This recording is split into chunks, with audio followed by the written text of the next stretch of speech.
Chapter 5 is about the separation. Here is the full title of Chapter 5. Selection of separation technologies and synthesis of separation process. Shortly about the separation.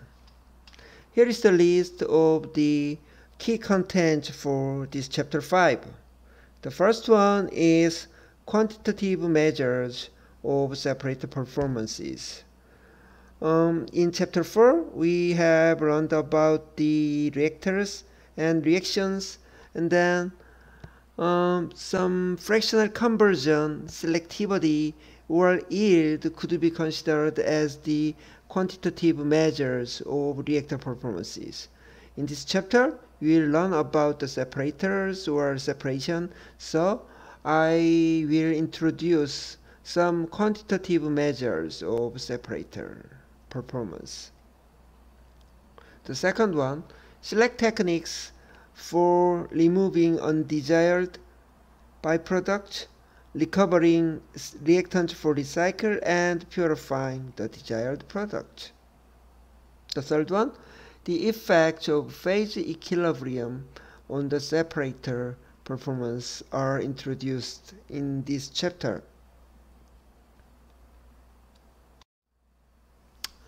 Okay, so separation technology, where the choice of separators are really important, because separation is occupying the 50% or more of the total capital and operating cost. Usually, separators are more expensive than splitter and more expensive than mixer and even more expensive than the reactors. 50% or more of the total capital, and also the operating cost is the most expensive for separation. So separation is really important unit, sometimes rather than the reactor.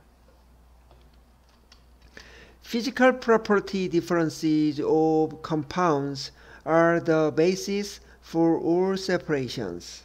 So you should try to understand the physical properties of your reactant and your desired product plus your byproduct. Here is the questionnaire for selecting appropriate separation techniques. The first one, how do the components differ in physical properties? So sometimes you could use the boiling point. The second one, is the difference large enough for separation? It means we have three compounds here: desired product and undesired product number 1 and undesired product number 2. So let me check the boiling point. Desired product is boiled at 300 Celsius degree, and undesired product number 2 is at 100 Celsius degree. So it is very easy to separate the desired product from the undesired product number 2.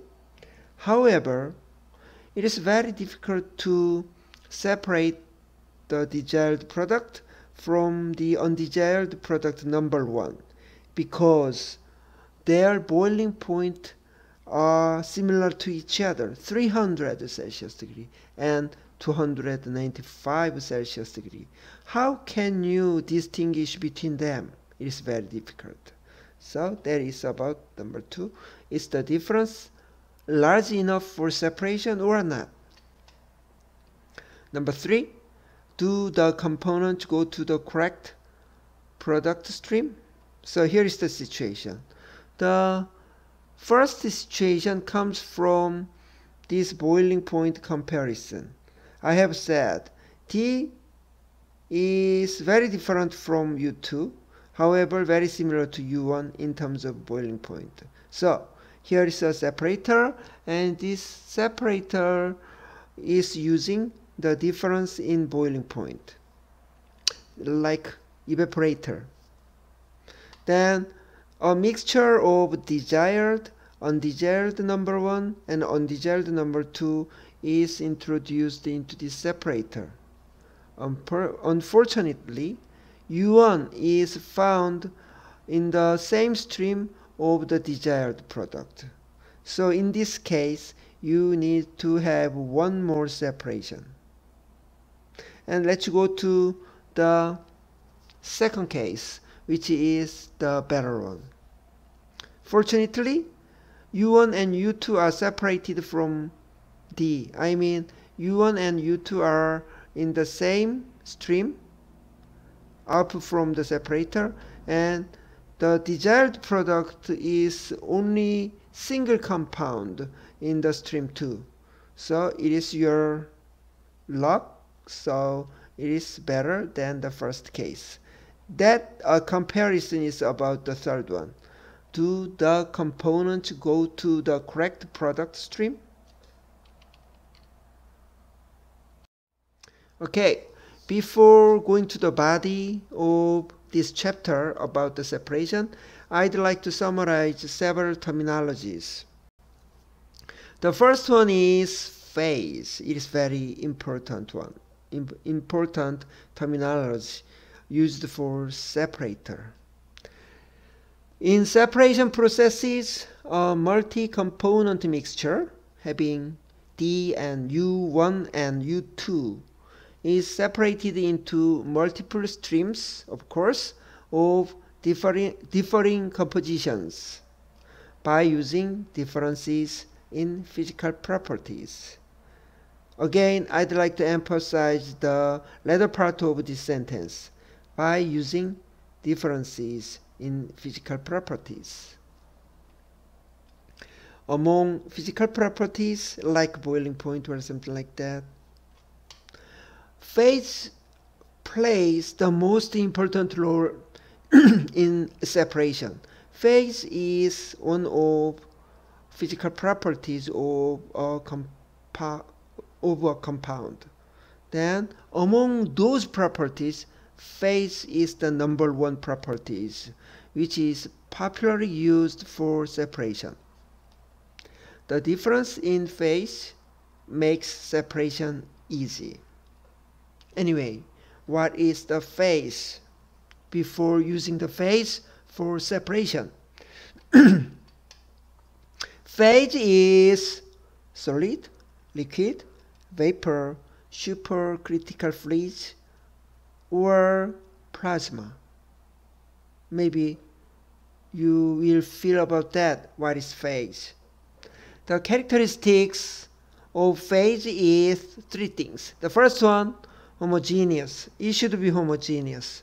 And the second one, a single phase should be physically distinct from the other phases. And the third one, phases are mechanically separable. So let me start with the first properties for detailed explanation. A single phase should be homogeneous. It means chemical composition and physical properties like density, viscosity are uniform.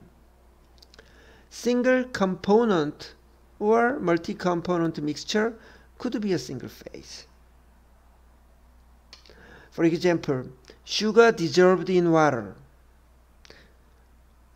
This is the multi-component mixture, but it can be considered as a single phase.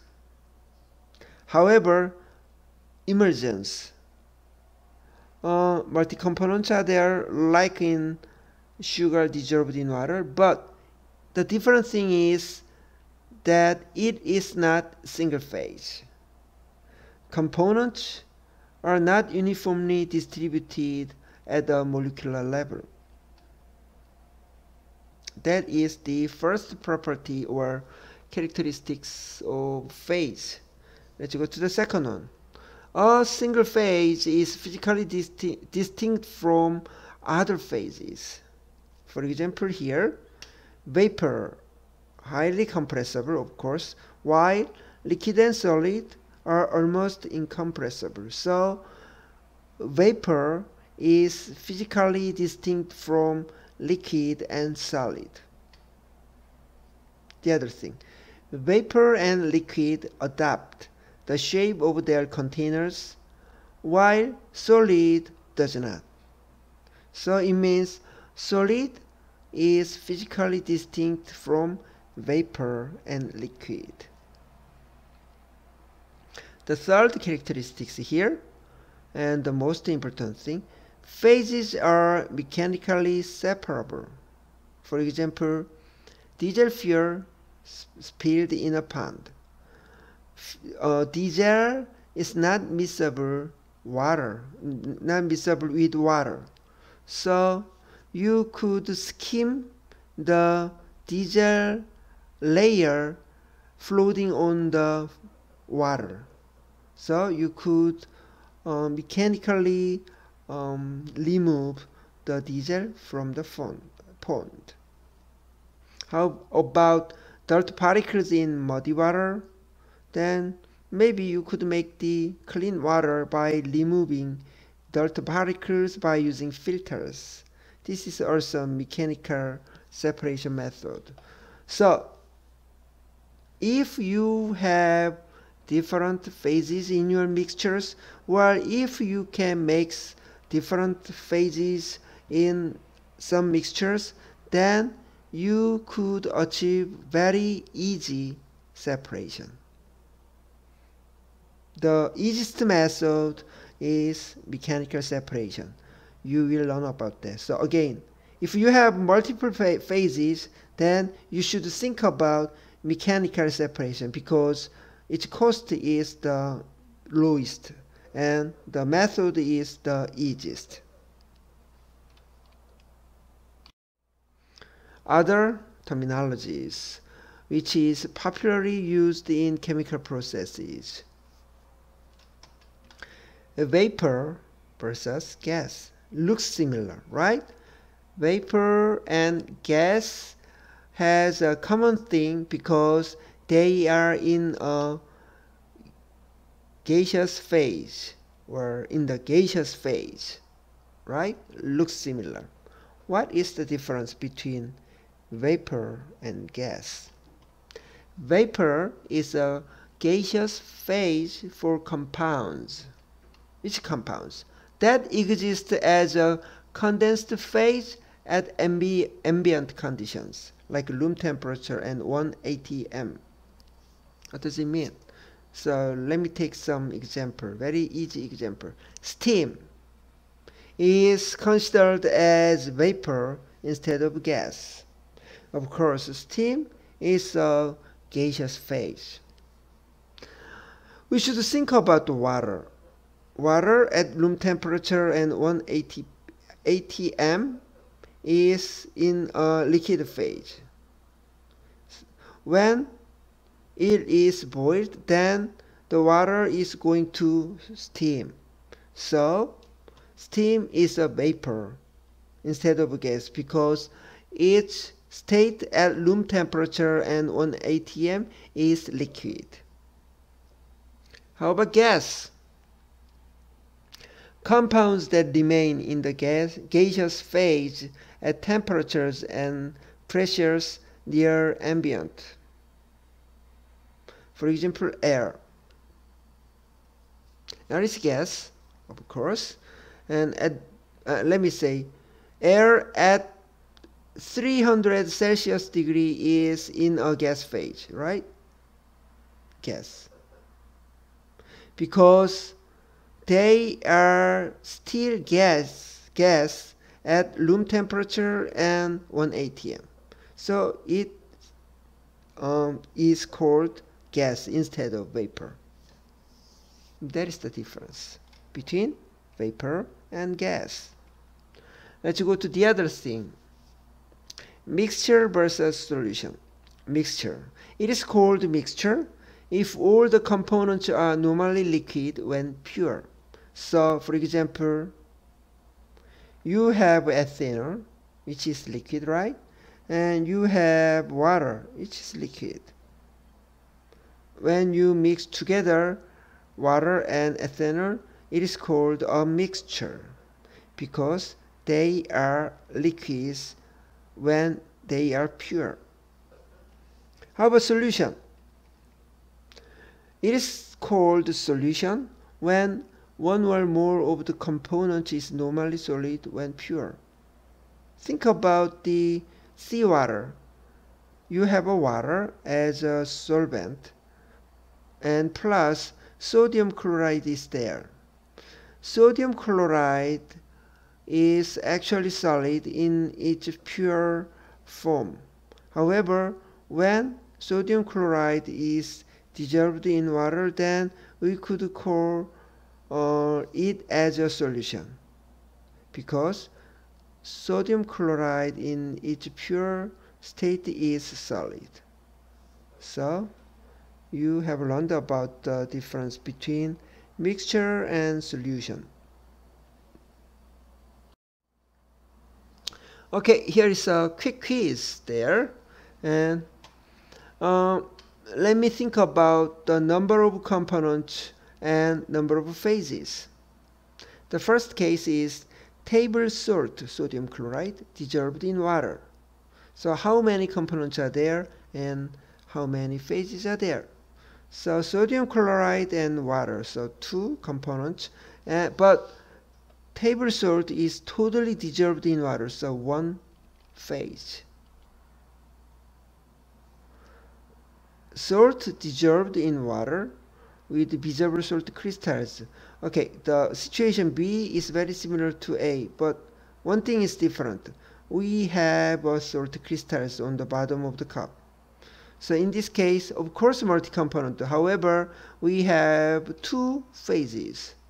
The first phase is the salt solution, and the other thing is salt crystal. How about ice cubes in water? Of course, everything is H2O, so one single component with two phases, having solid and liquid. How about boiling water? So let me think about the water first. Water is liquid, one phase, and the only H2 there, so one component or compound. So for the liquid phase, single component and single phase. Let me think about the vapor plus gas phase. In this area, you have water plus nitrogen plus oxygen plus CO2 blah blah blah blah. So multi-component for the vapor phase, but this is the also single phase. So multi-component, single phase. So totally I could say multi-component with multi-phase for this boiling water in the cup. Turkey dripping. Let me check the answer first. So turkey dripping is very complicated. We have a lot of things in the drippings, and also multi-phases are there because you have oil and water. Carbonate soda, multi-component, water plus CO2 plus the CO3 2 minus or something like that, and sometimes sugar. Multi-component, of course, and multi-phase. Some solution, I mean water plus sugar plus something, some flavor, something. However, the gas phases are there, or vapor phases are there. So multi-phase. And pebbles. Pebbles means small stones in seawater. Of course, multi-component and multi-phase. How about gold ore? Inside of gold ore, there are some gold there. And also the other impurities are there. So multi-component and multi-phase, of course. Separation technologies can be classified into three technologies: mechanical technology, rate-based technology, and equilibrium-based technology. Mechanical technologies have two phases for input and two phases for output. Basis for separation is differences in size or density. Here's the example. We have a mixture of two phases. For example, you have sand particles in water. Then we could use the filter paper. Then sand particles is remaining over the filter papers, and also the liquid molecules are going through the filter paper into the bottom of the beaker. So in the input stream we have two phases, solid, sand solid, and water liquid. And phase 1 is separated from phase 2. Phase 1 is solid and phase 2 is liquid. So we have two phases. Two phases is going to two phases. Again, mechanical technologies is based on phase difference. Or moreover, we could use the differences in size or density in cases of different phases. I'd like to emphasize the input was two phases, which is distinguished from other technologies. Rate-based technologies has only one phase for input. Equilibrium-based technologies has one phase for input. However, mechanical technology has two phases. This mechanical method is the most simplest version of separation technologies.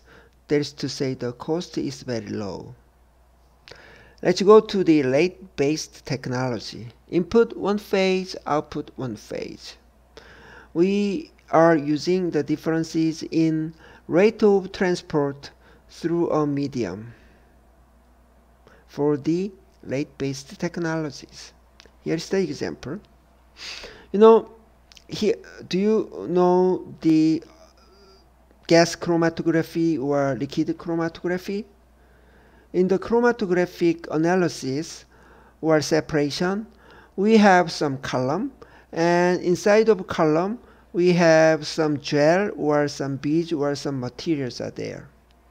And then let me introduce a mixture of A and B and C. A could pass through the medium in the fastest way, and B is the second fast, and C is the slowest passing through the medium in the column. Then in the output stream you would find A first, and then B, and then C. So you could separate those mixtures in this way. So again, the rate-based separation is based on differences in rate of transport through a medium. Okay, this is the third one, equilibrium-based technology. One phase is introduced into the separator, and finally you will have two phases. Inside of separators, you will experience the phase change. So one phase is going to two phases. We'll use the differences in composition of two phases at equilibrium. Here is the example for equilibrium-based one. And a single phase is introduced. For example, you have a mixture of ethanol and water. Then, by using evaporator, you could evaporate the ethanol dominantly, plus a small portion of water. So in the phase 1, actually gaseous phase, you could find some dominant composition of ethanol plus a tiny amount of water there. How about the phase 2 liquid?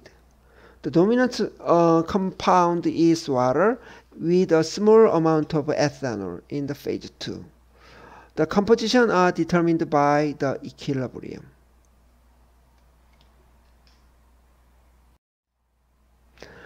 Let me think about the mechanical separations among those three categories in a more detailed explanation.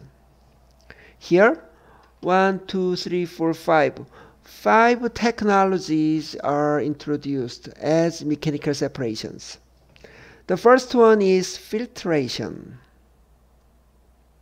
Second one is sedimentation, flotation, expression, and centrifugations. Of course, as I said in previous slide, feed phases are true for all technologies. Let me start with filtration. Filtration, feed phases are solid and liquid or fluid. Physical property difference is based on size. How it works. A mixture is pumped across a porous barrier such as a membrane or filter papers. Solids are retained over the membrane, while most fluid or liquid passes through the membrane pores. Example, in the beer, you could have a yeast.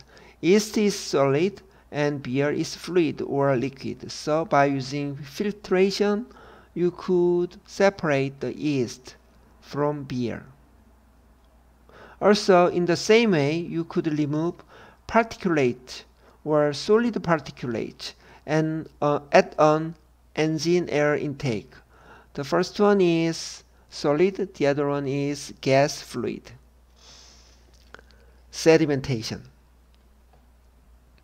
Feed phases, solid and liquid, and we'll use the density difference between solid and liquid. Suspended solid particles are partially separated from liquid by gravity settling. So something is going down on the bottom of the beaker, which is the heavy solid. It can be used for removal of sludge from municipal wastewater. This is the heavier phase and this is the liquid. Flotation. Feed phases are solid and liquid, sometimes 2 immersible liquids.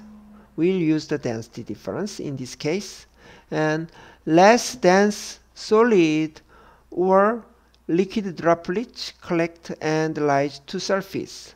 In the case of sedimentation, some things go down.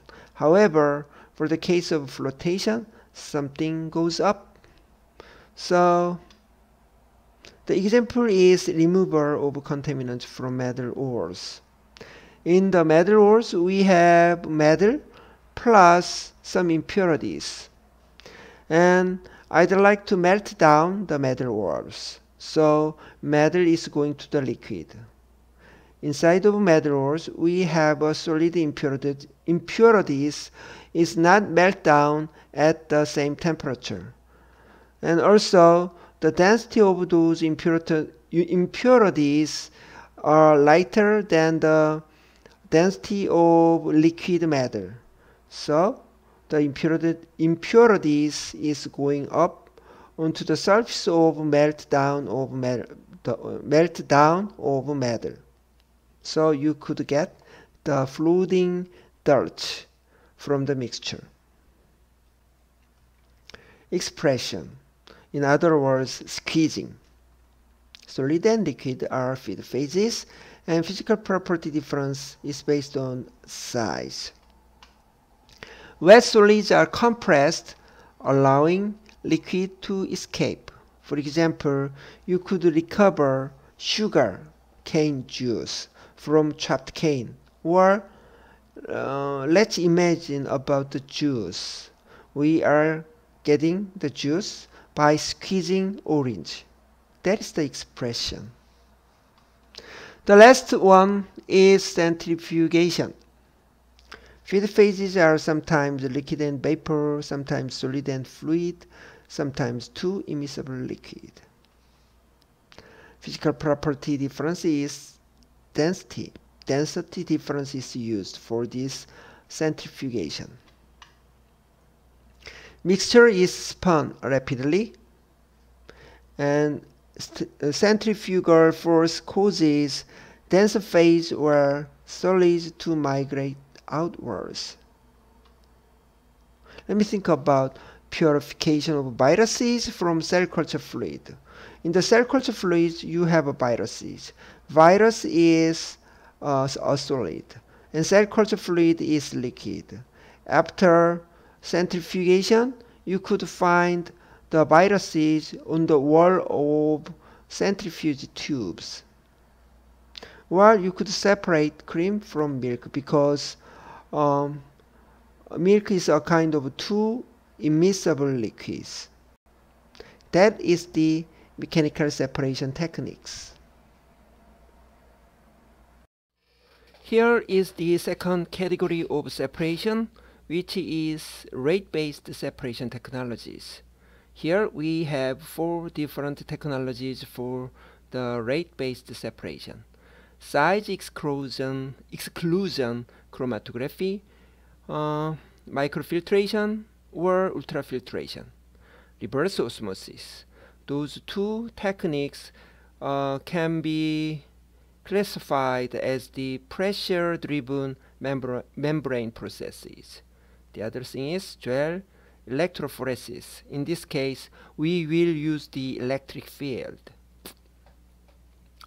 Size exclusion chromatography have a feed which is macromolecules dissolved in solvent, one phase, dissolved in solvent. So this is one phase solution.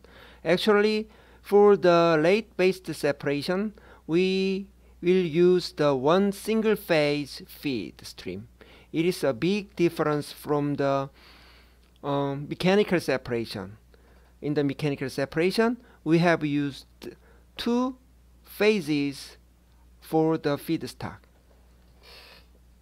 Again, let's go back to the size exclusion chromatography. Again, feed is macromolecules dissolved in solvent. And we will use the size difference.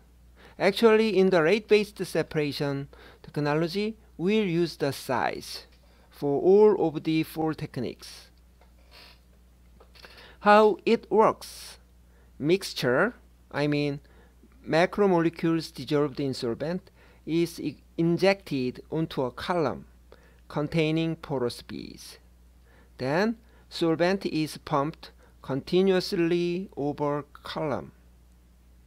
Large molecules can't enter the pores and elute quickly, so larger molecules could be considered as the faster guy. And while smaller molecules enter the pores and take longer to exit from the column. Therefore, smaller molecules are slower guy. Here is the schematic picture for the size exclusion chromatography.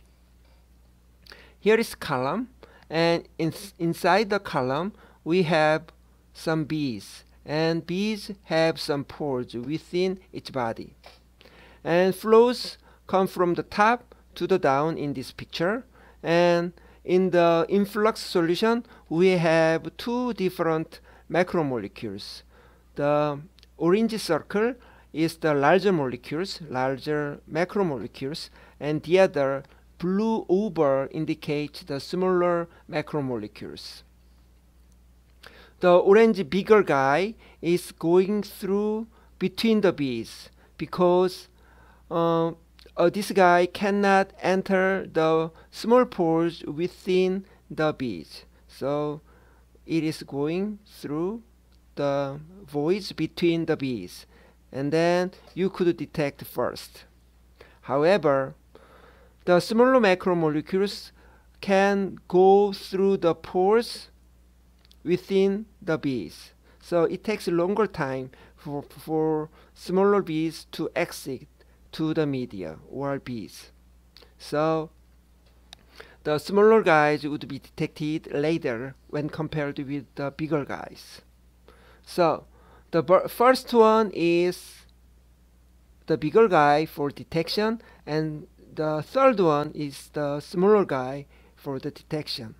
So then we could say the larger molecules could be separated from the smaller molecules.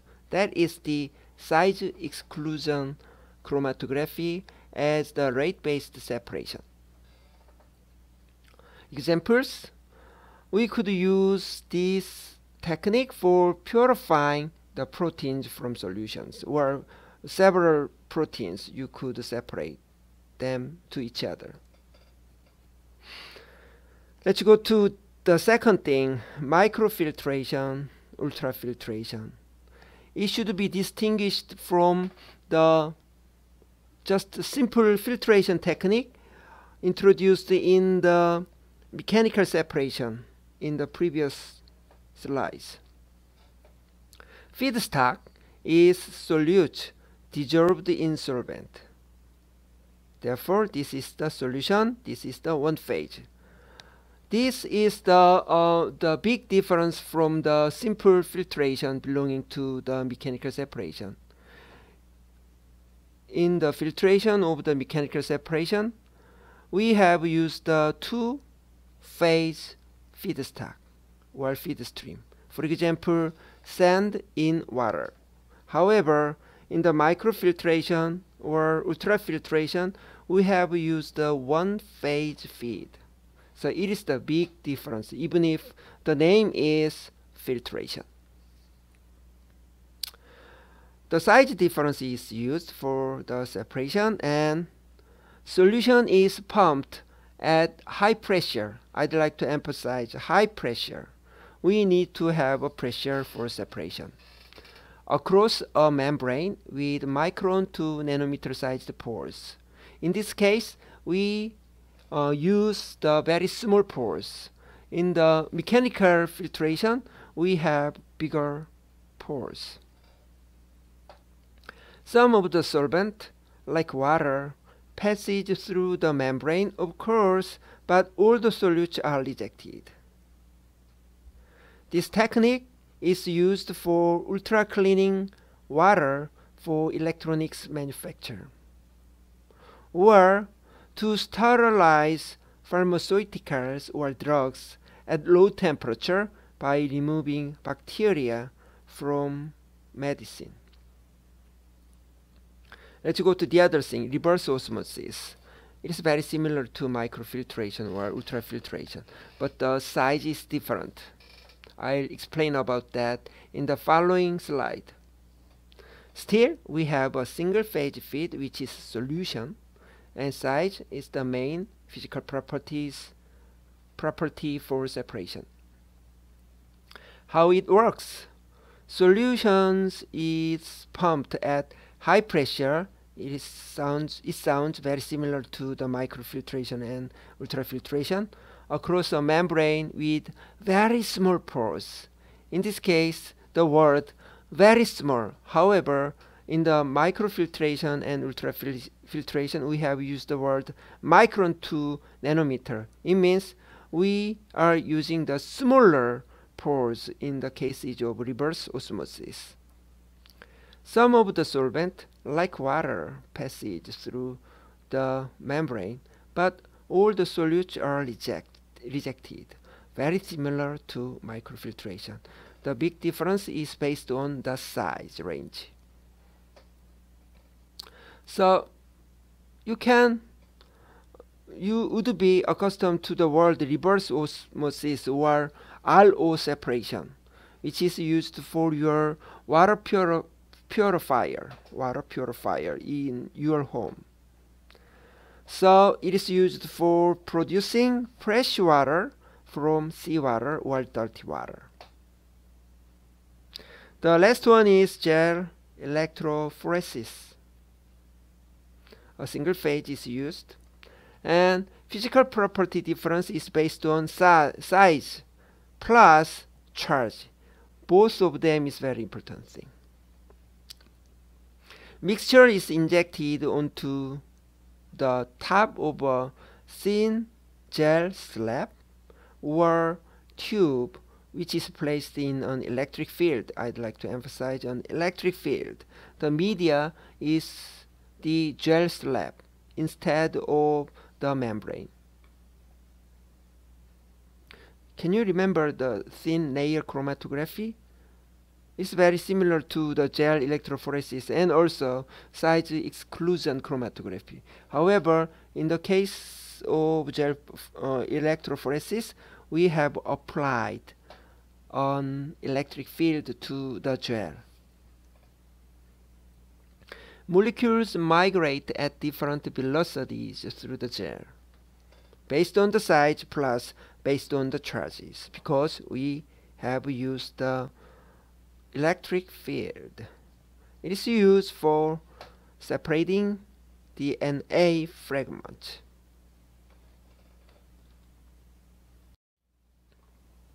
Here is a summary for pressure-driven membrane processes. You have learned about the microfiltration, ultrafiltration, and reverse osmosis. Those three technologies could be classified as a pressure-driven membrane process. And in this summary, I have added one more, nano filtration. This filtration or osmosis technology can be distinguished in terms from the size. Microfiltration have the pores between 0.1 to 5 micrometer. So, and also you need to have a pressure between 0.1 bar to 3 bar. In this case, suspended particles could be removed, the size of which is relatively bigger. Then let's go to ultrafiltration. Smaller size than microfiltration, like 20 nanometer to 100 nanometer. Of course, you need to have higher pressure, 2 to 10 bar. Then selected macromolecules could be removed from your solvent. Next one is nano filtration. Larger than 1 nanometer, maybe smaller than several tens of nanometer. So you need even higher pressure, like 5 to 30 bar. And then in this case, you could remove multivalent salts or smaller solutes, much smaller than the macromolecules. And then let's go to the reverse osmosis. This technique have the smallest pores, like 1 Armstrong, just 1 Armstrong, like the size of atom, 1 Armstrong to 1 nanometer, maybe several atom size. Of course, highest pressures are required for this separation, 10 to 100 bar. So in that case, salts could be removed, even sodium chloride. As you know, in water, we have very tiny ions, sodium plus and chloride minus. By using the reverse osmosis, you could produce your drinking water from even seawater. Of course, water molecules is going through the membranes. So this is the pressure-driven membrane processes, which is belonging to the rate-based separation. Let's go to the last and third category of separation, which is the equilibrium-based separation. Here, 5 technologies are presented to you. Evaporation, based on, of course, boiling point. Condensation, of course, based on the condensation temperature, or that is to say boiling point, actually the same. Distillation, which is very similar to the evaporation, based on boiling point. And crystallization, melting point or freezing point is used. Drying, vapor pressure. I'd like to emphasize the feed phase used for the equilibrium-based separation is one phase for all techniques. I have said about that in the previous slides. Again, as a summary, for mechanical separation, you would have multiple or two-phase feedstock. However, rate-based and equilibrium-based separations have one single-phase feedstock. Let me start with evaporation. Liquid-liquid or liquid-vapor mixture, single-phase mixture, or solution. I'm not sure. I cannot say solution. Let me say one single-phase mixture. The difference is based on the vapor pressure or boiling point. How it works? Liquid mixture is heated until some of the material vaporized. We could separate butane from asphalt. Asphalt have very high boiling point. However, butane is more volatile than asphalt. So you could separate the butane from asphalt by heating the mixture. Condensation. So still we will use the boiling point or vapor pressure. Vapor mixture is cooled down, so the direction is different from the evaporation. Evaporation is based on heating. However, for condensation, we will cool down the mixture. Vapor mixture is cooled until some of the material condenses into a liquid phase. We could recover volatile organic compounds from fume hood exhaust. So the fume hood exhaust is in a gas phase, and volatile organic compounds is vapor phase. So actually similar to each other before separation.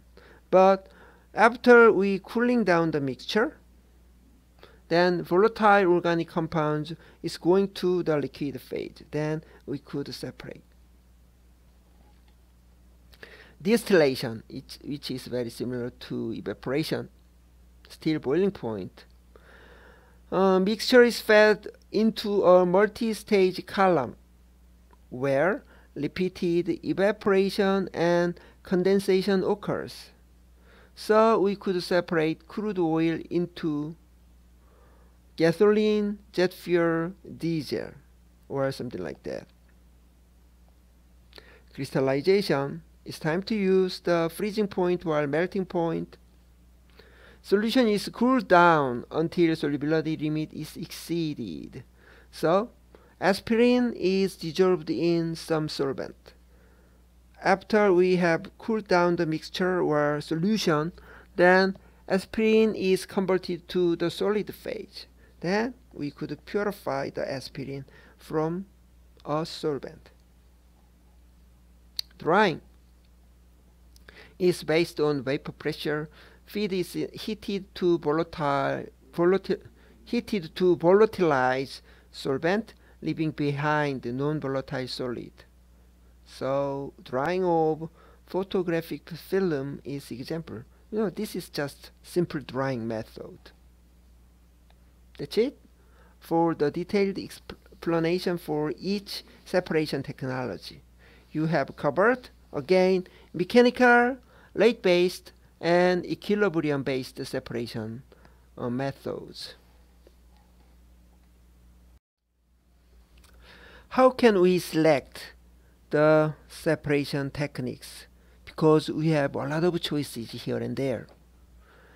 Here are the tips for selecting and sequencing separation technologies. Number 1. If the feed is already two phases, use mechanical separation technologies. I have emphasized in the previous slides. Two-phase means mechanical separation.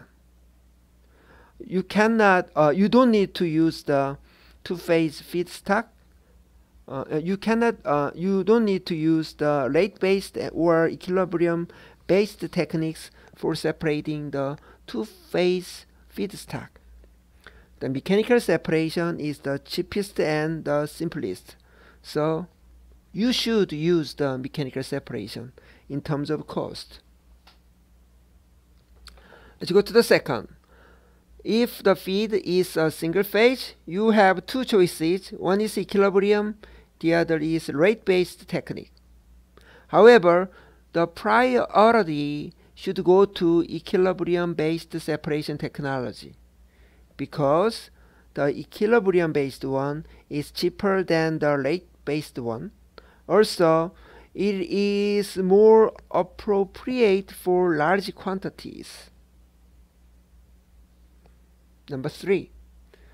Of course, sometimes you should consider the rate-based separation technologies, especially for small volume, high value added products that demand high purity. The rate-based separation is great. You could increase the purity during the separation. However, its cost is problematic, too high cost. So, please use the rate-based separation technique for high value added products to require high purity. Number 4. Okay, about the equilibrium-based separations, we have usually 4 choices. The first one is boiling point, and second one is melting point technology, third one solubility, and fourth one binding to solid surfaces, or I'd like to say it is the adsorption. Adsorption, ADSORPTION, adsorption. So we have 4 techniques are there, and the priority should go to boiling point, then melting point, then solubility, then adsorption. Okay, please remember it.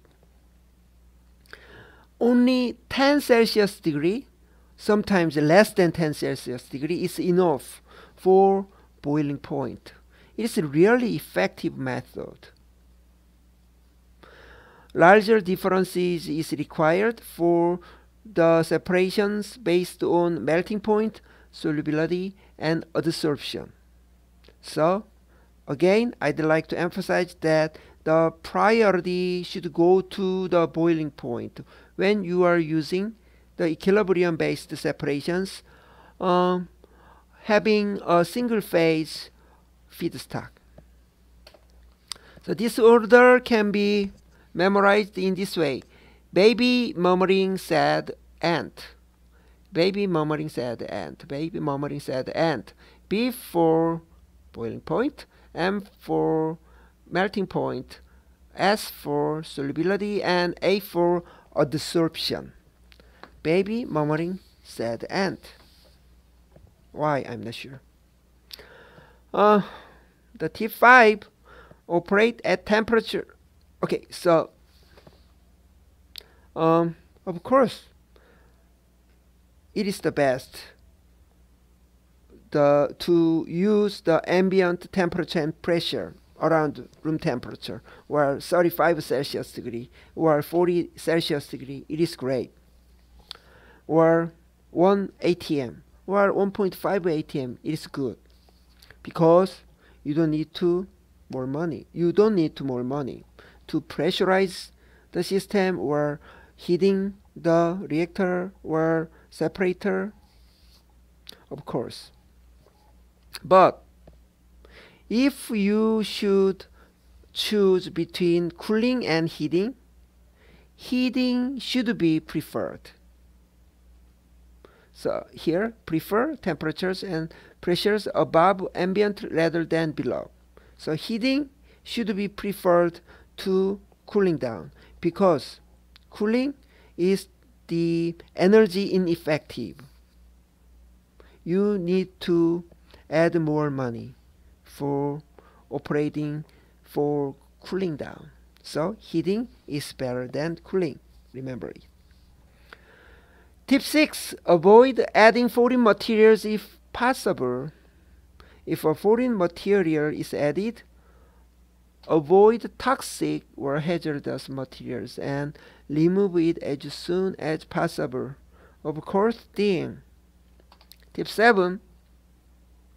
For recovery of trace quantities, a tiny amount of quantities, use separation methods where the cost increases with the quantity of material to be recovered, not the quantity of the stream to be processed. Let me read it again one more time.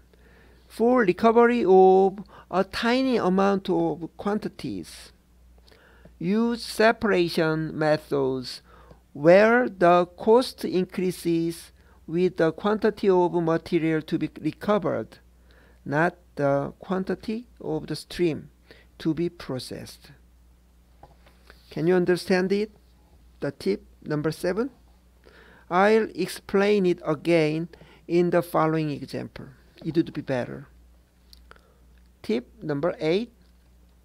For removal of small quantities of contaminants that do not need to be recovered, consider using destructive chemical reactions rather than physical separations. No comment about that.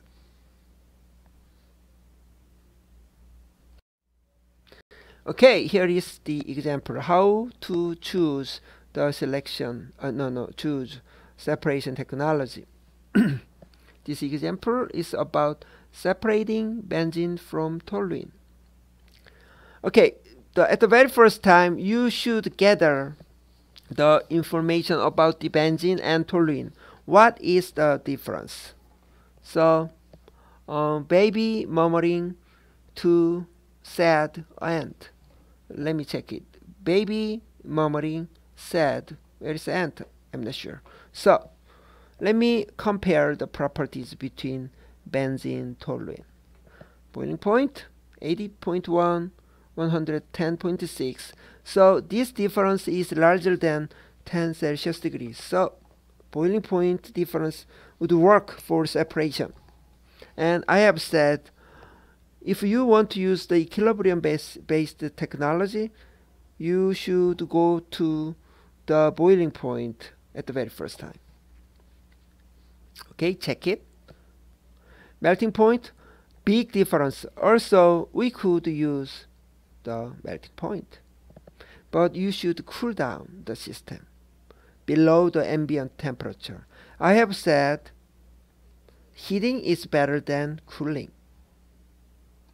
Solubility, ethanol, diethyl ether, and acetone. And for toluene, the three things same, but benzene is added. It means toluene is soluble in benzene. However, benzene is not very soluble in benzene. So we could use the benzene for separation based on the solubility.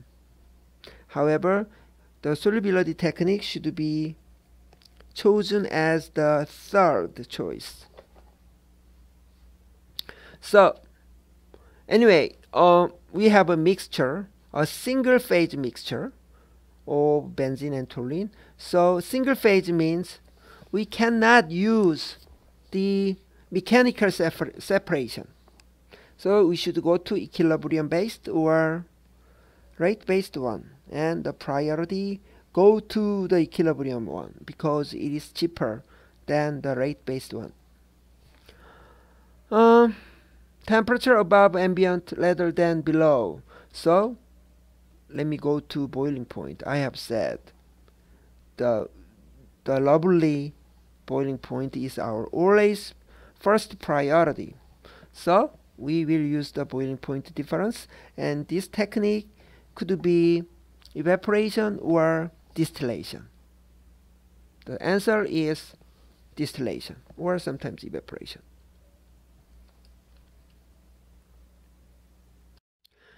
The other example, still we are thinking about selection of separation technology. Cleaning up off gas from a printing press. Printers use solvents in printing presses that end up in the exhaust air leaving the press rooms. The exhaust air from one press room contains 1000 ppm isopropanol vapor. the isopropanol cannot be released to the atmosphere because of air quality restrictions. What is the best way to clean up the exist air before it is released to the outside? Okay, let's gather the information about that. Boiling point okay, let's go to the other things first. So the exist air including isopropanol vapor is one single phase, so you cannot use the mechanical separation.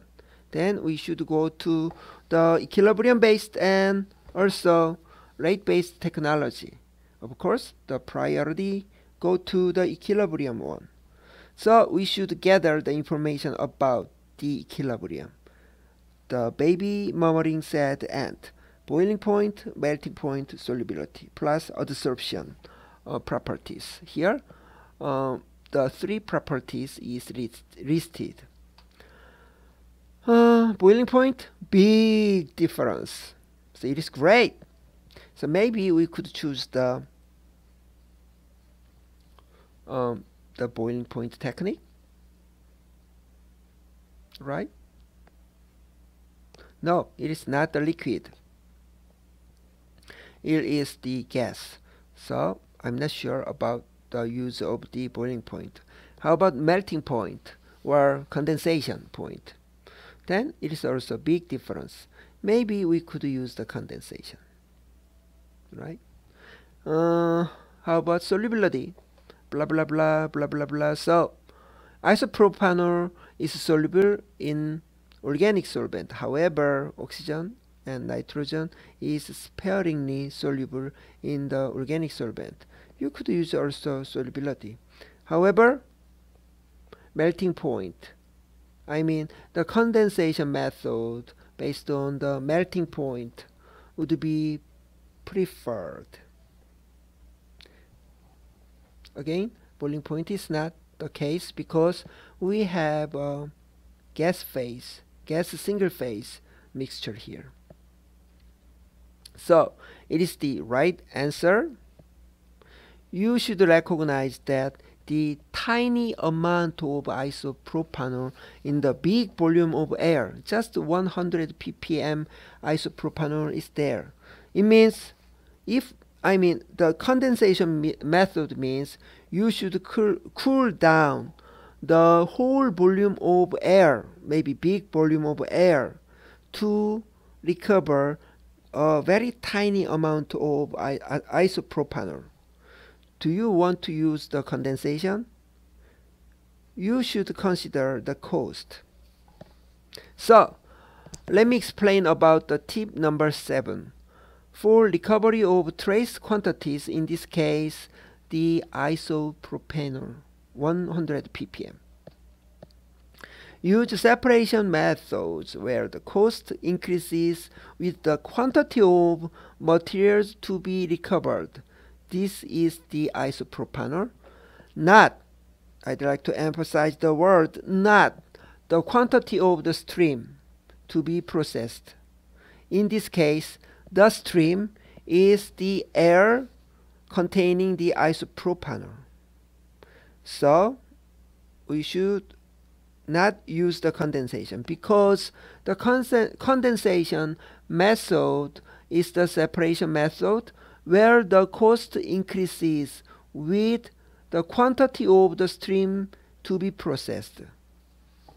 I mean, if you have a larger volume of exhaust air containing isopropanol, then you need to have more money, right? It means the quantity of the exhaust air determines the cost of condensation. So it's not good. We should go to the other method where the cost depends on the quantity of the isopropanol amount.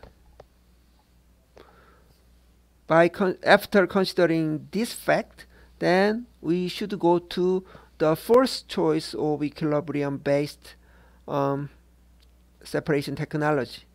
That is the adsorption. Again, baby murmuring said ant. This is the ant. Adsorption using activated carbon. So if the amount of the activated carbon is depending on the amount of isopropanol, because the isopropanol is adsorbed on the surface of the activated carbon.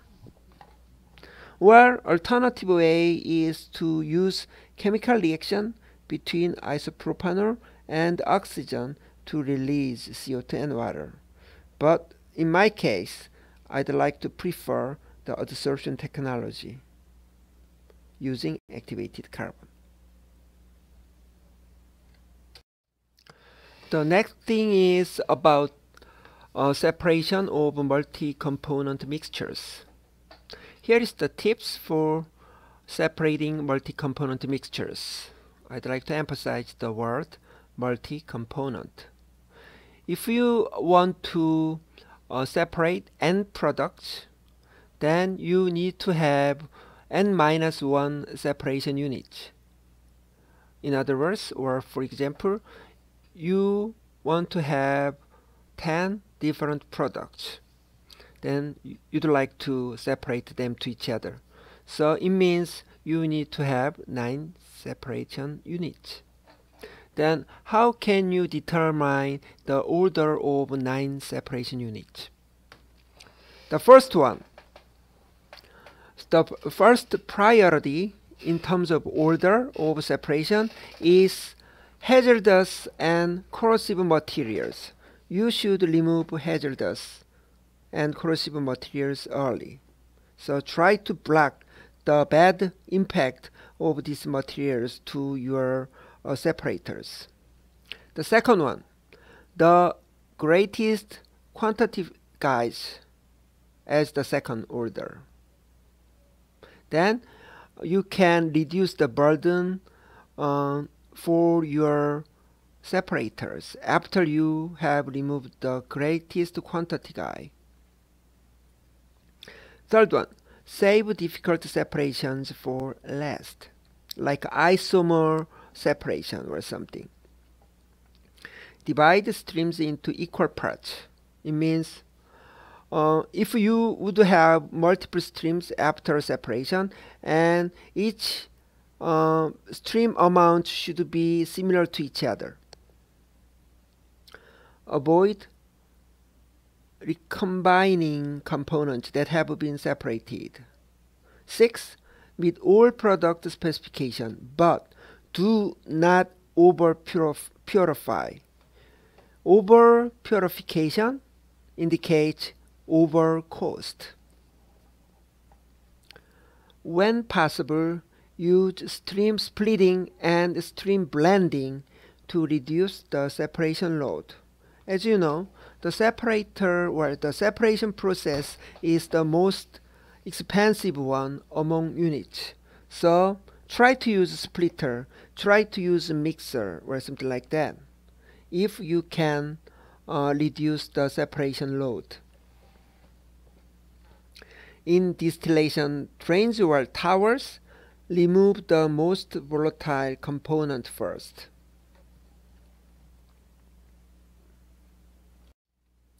Example, we have 4 compounds in a mixture: toluene, paraxylene, metaxylene, and sulfuric acid. And let me check the amount.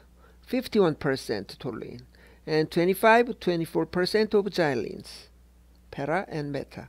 And we have a very tiny amount of sulfuric acid. And then you should determine the order of separation. Which one is first? Which one is the last? Okay, sulfuric acid is the hazardous one, so it should go to the first. And then the next one is toluene, because toluene is in the largest quantity.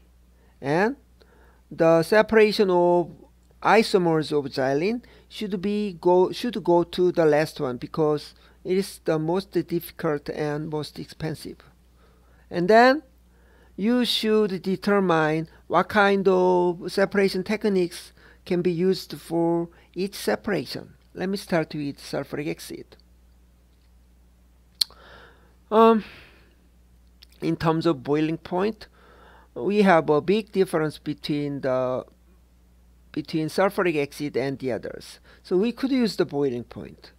However, do you want to heat the whole volume of the mixture to remove a tiny amount of sulfuric acid? It is not good.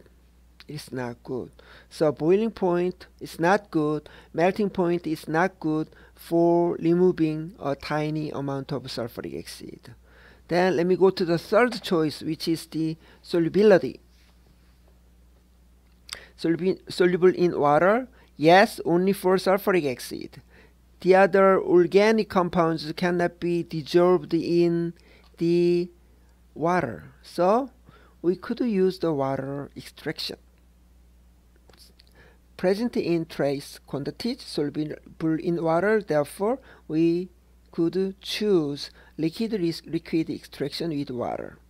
Okay, that is the first process. And then let's go to the toluene. What is the properties showing big difference or appropriate difference? The first priority would go to the boiling point, and we have the boiling point difference larger than 10 Celsius degree, and also this temperature is above ambient temperature, not below the ambient temperature. So boiling point is the choice. We could use the distillation to separate the toluene from the xylene mixture. Then the last one is to separate the paraxylene from metaxylene. Boiling point very similar to each other, just less than 1 Celsius degree. Even if the boiling point has been a priority in many cases, but in this case we cannot use the boiling point difference because the difference is too small.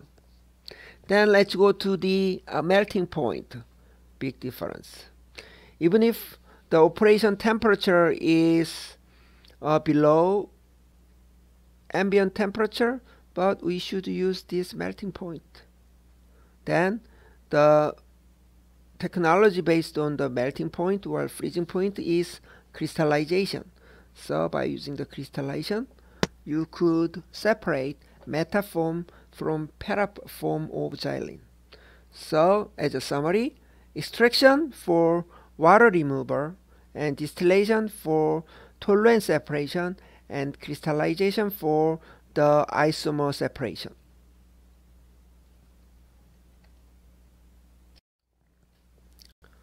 It's time to go to the balance equations about the separator. Of course, material balance equations. Usually, we don't have any chemical reactions in separators, so you don't need to think about the reaction term or generation and consumption term. However, sometimes situation with chemical reactions is found in some processes. In that case, a chemical reaction is used to solve a separation problem. Even sometimes, chemical reactions and separations are carried out in the same equipment. In this case, analyze the process as a combination of reactor plus separator. Separation units produce two or more products that differ in composition. Then here is a suggestion. It is not a duty, but it would be better to use this kind of tip. Use the molar flow rate of each species instead of mole fraction and total molar flow rate. It is the suggestion of this textbook. However, it is not a duty. You could develop your own method. And At this time, I'd like to explain about the symbols for mole fraction. Three types of symbols for mole fraction: Z, Y, X. Z of species I is equal to mole fraction of species I in the input stream, or in a multi-phase mixture. Y, the mole fraction of a vapor phase. X, the same thing of a liquid or solid phase, or in an output stream if the phase is unknown. So we will follow these symbols, this symbol convention for the mole fraction from now on. Z, Y, X, and you will be accustomed to the use of those symbols in the following examples. Here is the material balance equations for separators. I have the different form of equations for three different separation mode. The first one is continuous flow steady state separators. Of course, we have one single feed and two or multiple output stream.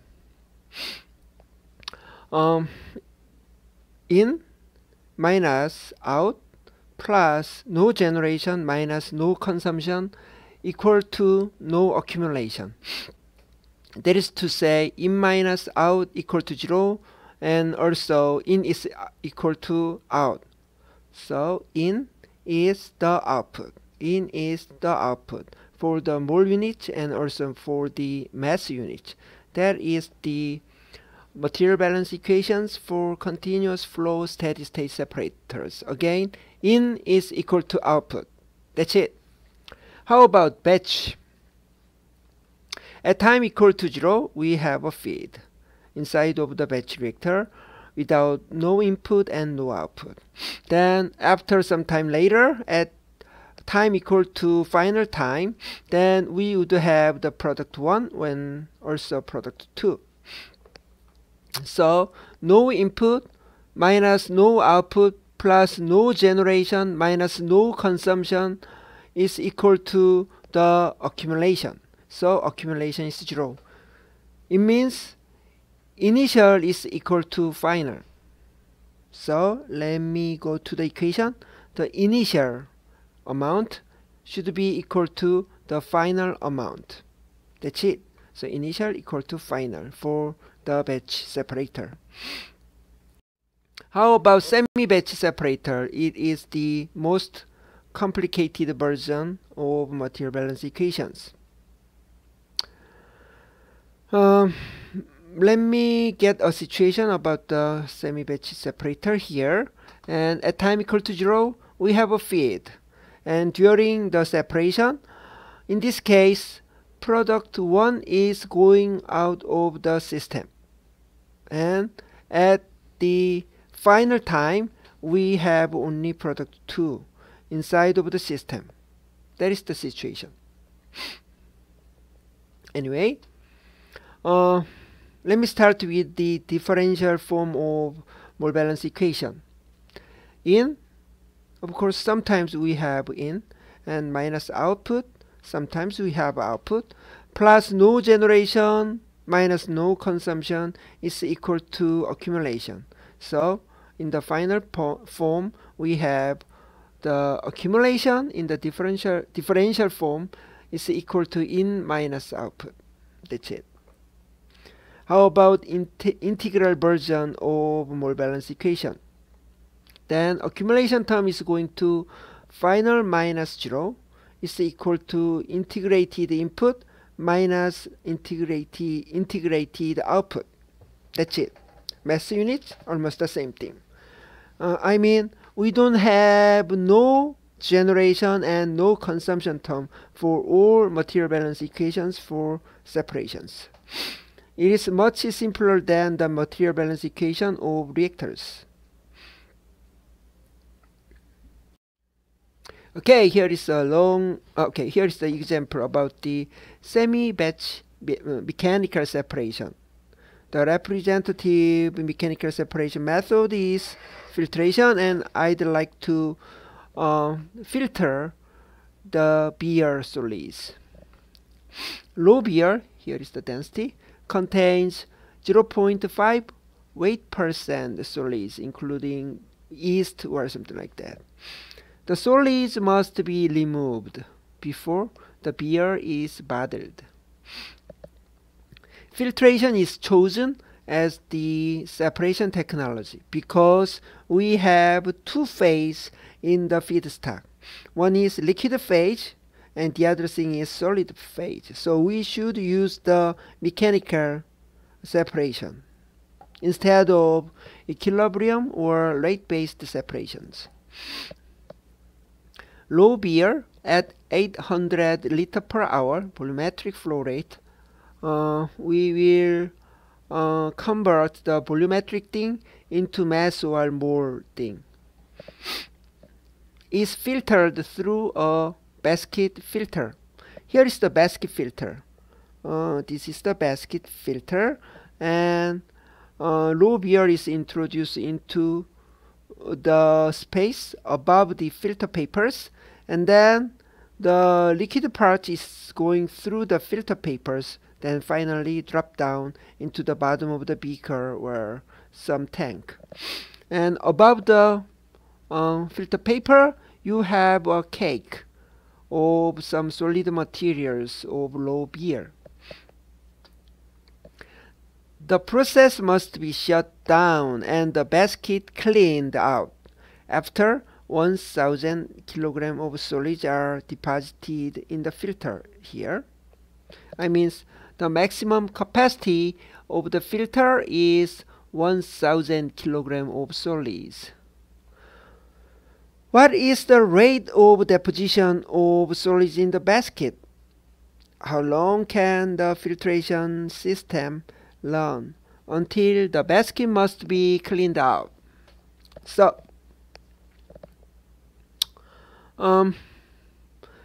component, beer and solids. Beer is the composite materials and also solids are the composite materials. So we have two components, which both of which are the composite materials. There are no reaction equation or something, so we could use the mass or sometimes moles. Anything's okay. But right now we have the unit of mass here and there, so we could use the mass as the unit for the material balance equations. At the same time, we should convert the volumetric flow rate to mass flow rate. So 800 liter per hour low beer is going to the kilogram per hour by using the density. This is the total flow rate, and you could easily calculate the flow rate of solid content in the input stream because we have just 0.58% of total amount of low beer. So in the input stream we have 4 kilogram per hour for the solid flow. And then let me use the mass balance equations for semi-batch operations in its integral form. So final minus initial is equal to, in here, integrated input minus integrated output. But solid is not going through the filter paper, so there are no output there. So this change, the mass change in the on the filter paper is 1000 kilogram. This is the maximum value, and the rate was calculated at 4 kilogram per hour here. So 4 by time is equal to 1000. So the time for having the 1000 kilogram of solid deposit above the filter paper is 250 hours. So every 250 hours you should clean out the filter paper, or you should replace the filter for the next operation. And here is the example 5.6. This is long problem statements. Rate-based separation. In this case, we will solve the problem about the membranes for kidney dialysis. Our kidneys, what is the kidney? Here, right? This one.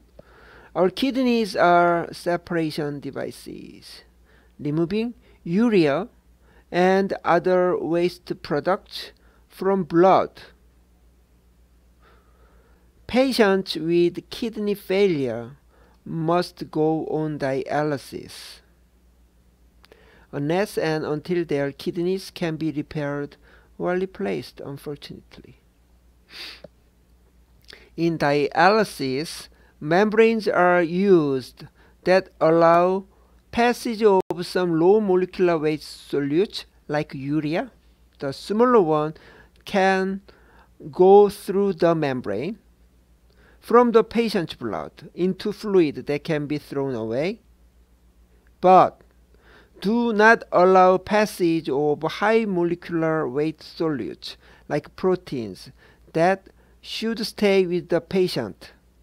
This is the property of the dialysis membrane.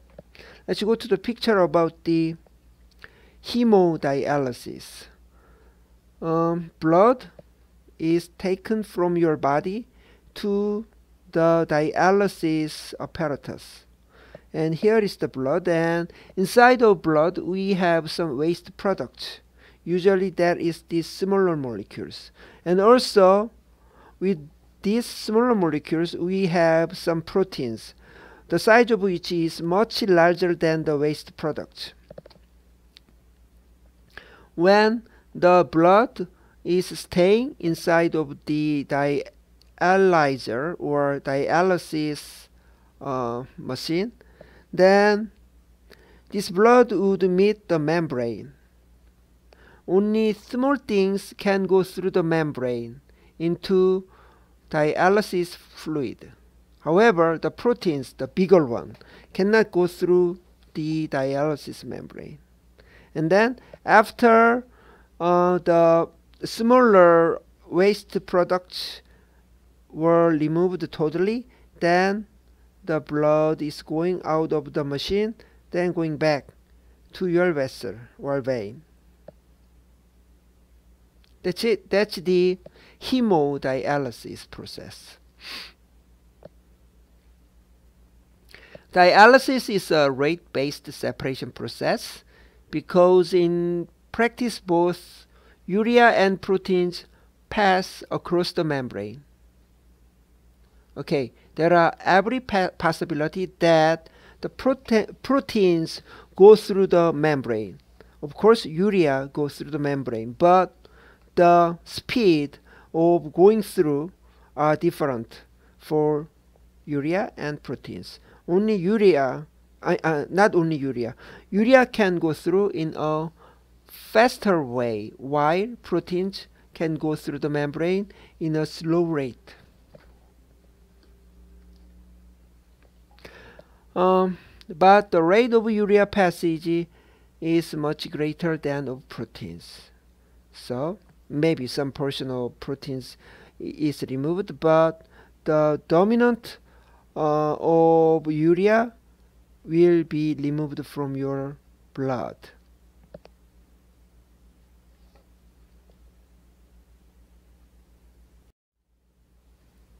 Still we are on the example 5.6. Your job is to evaluate the performance of several dozen membranes provided by various manufacturers for possible use in a new kidney dialysis machine that your company is manufacturing. So you will test the the multiple membranes for your machine. So you should choose one of them. You quickly build a small test device consisting of a start tank with a membrane holder to hold the test membrane. Here is the picture for the device. Here is some tank or beaker with a stirring bar and plasma like a blood. The plasma having the urea is contained in this tank. And on the top of the tank you have the membrane, test membrane.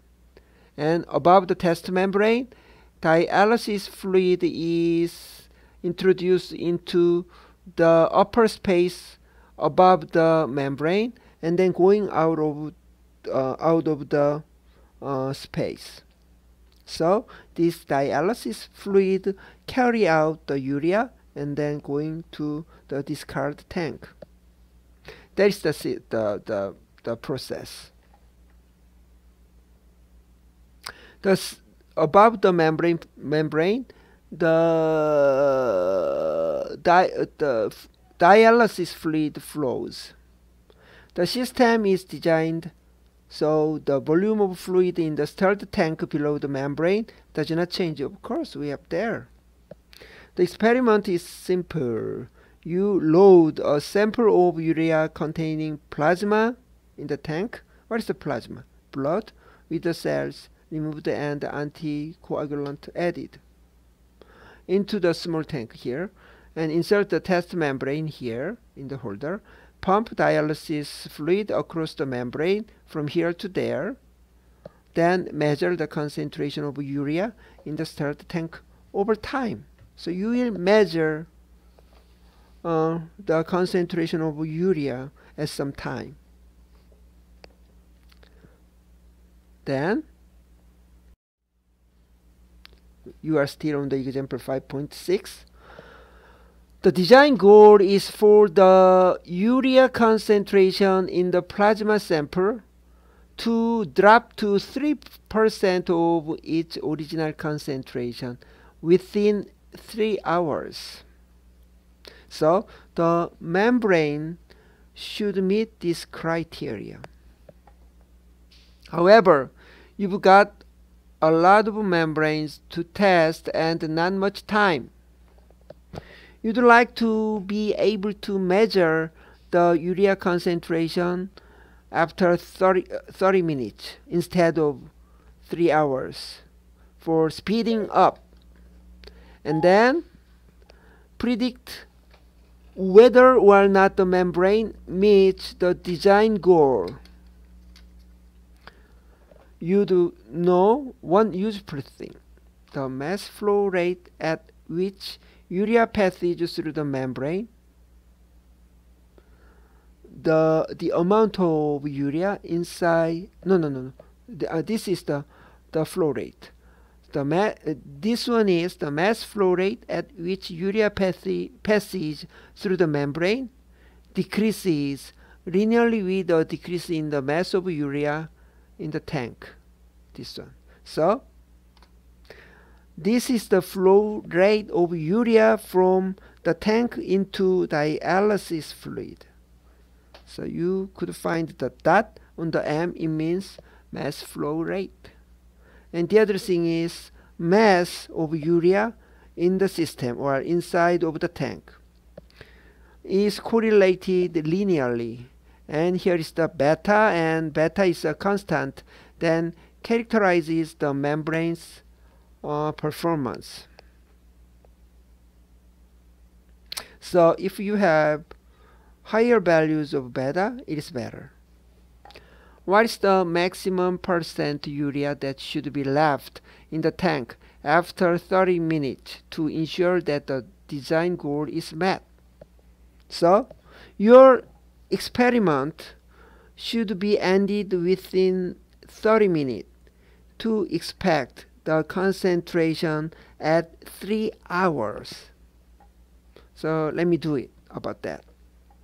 Then you could understand the situation here, and let me take a system for the stirred tank with plasma. And operation semi-batch. There are no input, but there is a output, and accumulation is there. No generation, no consumption.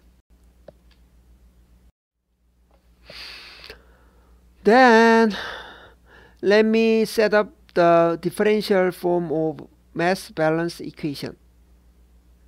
Accumulation is equal to no input minus output, and this flow rate of urea in output stream is correlated with the amount of urea in the system, like minus beta mu system. So you can find the same thing for on the left side and right side. So let me gather everything. Let me gather the mass of urea in system onto the left side of equation, and the other thing dt is going to the right side. Then you can solve these the ordinary differential equations. The final result is like that. The urea mass in the system at time equal to t, and this is the initial amount, is equal to minus beta t. And design goal was the urea amount in the system should be 3% of the initial amount of urea at time equal to 3 hours. So let me put this value. This is going to 0.03, and here is the 3 hours. Then you could calculate the beta value, which is 1.17 per hour. It indicates membranes should have the beta value larger than 1.17 per hour to meet the design goal. After 30 minutes with the critical value of beta instead of 3 hours, for meeting the design goal, you should have the 0.56 as the ratio of the mass of urea at that time per the initial amount.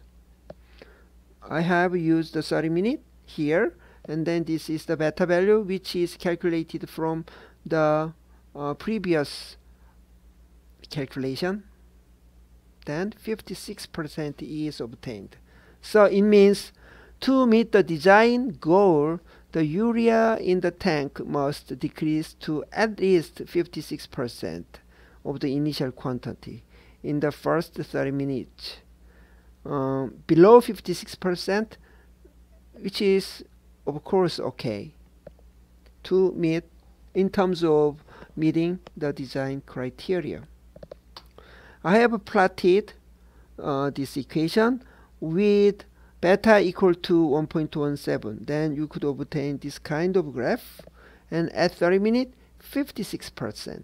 At 3 hours 3% is obtained. So by measuring the concentration at 30 minutes, then you could check whether the membrane meets the design criteria or not.